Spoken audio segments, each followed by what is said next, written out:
Hello everyone, welcome to my channel পোস্ত বাটা। তো আজকের রেসিপি হচ্ছে পেঁয়াজ, রসুন, টমেটো সব কিছু ছাড়া একটা নিরামিষ আলু কুমড়ো রেসিপি।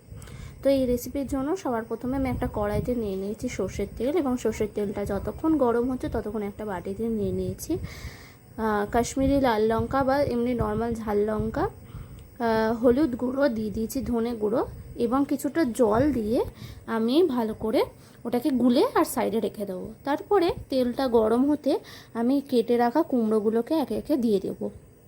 কুমড়োগুলোকে আমি ভালো করে ভেজে নেব। তো দেখো, এখানে আমি কুমড়োগুলোকে ভালো করে ভেজে নিচ্ছি। কুমড়োটাকে ভালো করে ভেজে নেওয়ার পরে আমি একটা পাত্রে কুমড়োটাকে তুলে রেখে দেবো। তারপর ওই তেলেই আমি দিয়ে দেবো 5 ফোড়ন এবং একটা তেজপাতা। এগুলিকে একসাথে ভালো করে আমি নাড়াচাড়া করে নেব। তারপরেই একে একে দিয়ে দেবো কেটে রাখা আলু, এবং উপর থেকে দিয়ে দেবো সামান্য পরিমাণে নুন, দিয়ে ভালো করে আমি নাড়াচাড়া করে নিচ্ছি।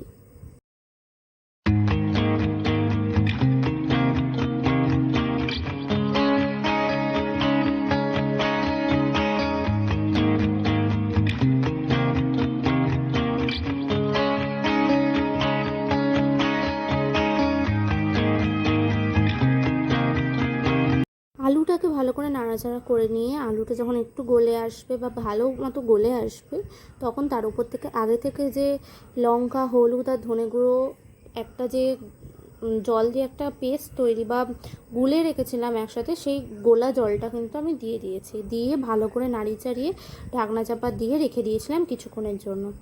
ঢাকনাটা খুলে আবারও আমি ভালো করে নাড়াচাড়া করে নিয়েছি, এবং একে একে দিয়ে দেবো আমি ওপর থেকে কাঁচা ছোলা।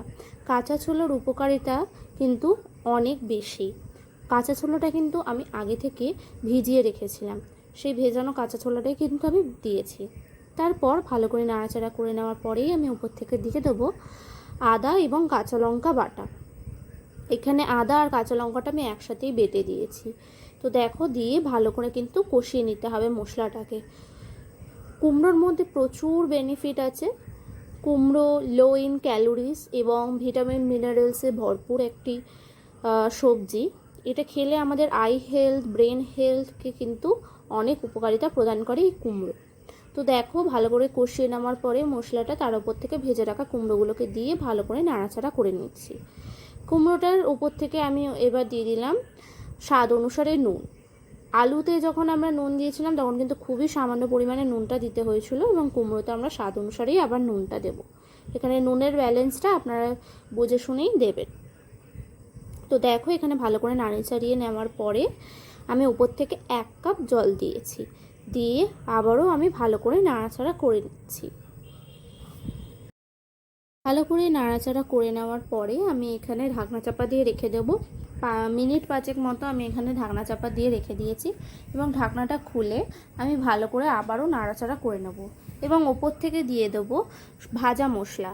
এই ভাজা মশলাটা আমি তৈরি করেছি শুকনো লঙ্কা, 3-4টে এলাচ, 3-4টে লবঙ্গ এবং একটা দারুচিনি, এবং কিছুটা গোটা জিরে এবং মৌরি একসাথে শুকনো খোলায় রোস্ট করে নিয়েছি, দিয়ে গুঁড়ো করে নিয়েছি। তো রেসিপিটি কেমন লাগলো অবশ্যই আমাকে জানাবেন।